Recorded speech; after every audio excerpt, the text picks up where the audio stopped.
દેશભરમાં digital estate રૂપિયા કમાવવા અને નોકરીની લાલચ તેમજ વિવિધ ટાસ્કના નામે 111 કરોડ રૂપિયાની ઠગાઈમાં ચાઇનીઝ ગેંગનો હાથ હોવાનું સામે આવ્યું. સુરત સાયબર ક્રાઇમ બ્રાન્ચે દેશભરમાં અત્યાર સુધી 111 કરોડના સાયબર ફ્રોડમાં સામેલ સુરતની સિન્ડિકેટના લોકોની ધરપકડ કરી છે.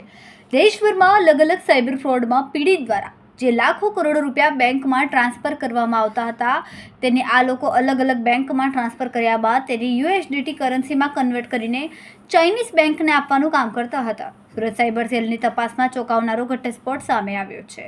આ સિન્ડિકેટ વિરુદ્ધ દેશભરમાં 200થી વધુ FIR નોંધવામાં આવી છે. આ લોકો સૌપ્રથમ જરૂરિયાતમંદ શ્રમિક કે દારૂડિયા લોકો પાસેથી પુરાવા મેળવીને તેમના નામે બેંક એકાઉન્ટ ખોલાવતા હતા. ચાઇનીઝ ગેંગના બે જવાબાજો દુબઈમાં બેસીને ભારતના જ લોકોને એજન્ટ તરીકે સાયબર ફ્રોડની ઘટનામાં વાપરતા હતા.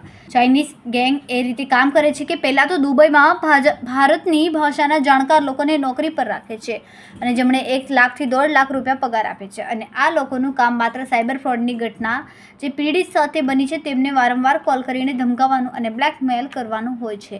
આ ઉપરાંત પોતાના ભારતના એજન્ટના માધ્યમથી પીડિત જે પણ અમાઉન્ટ બેંકમાં નાખે તો તે બેંકથી મલ્ટિપલ બેંક એકાઉન્ટમાં ટ્રાન્સફર કરાવવાનું અને ત્યારબાદ તે એમાઉન્ટને USDT કરન્સીમાં કન્વર્ટ કરવાનું કામ આ ચાઇનીઝ ગેંગ કરે છે.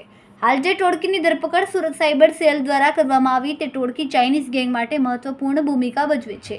આ સિન્ડિકેટ ચાઇનીઝ ગેંગ માટે બેંક એકાઉન્ટમાં આવેલા પીડિતના લાખોના કરોડો રૂપિયા લોકોના અલગ અલગ નામથી બેંક એકાઉન્ટ ખોલવામાં આવે છે તેવા મલ્ટિપલ બેંક એકાઉન્ટમાં ટ્રાન્સફર કરે છે. ત્યારબાદ 4 લેયરમાં આ પૈસા ટ્રાન્સફર કર્યા બાદ તેને USDT કરન્સીમાં કન્વર્ટ કરે છે અને આ ચાઇનીઝ ગેંગને આપે છે. ત્યારબાદ ચાઇનીઝ ગેંગ 30% કમિશન આ એજન્ટોનો આપે છે.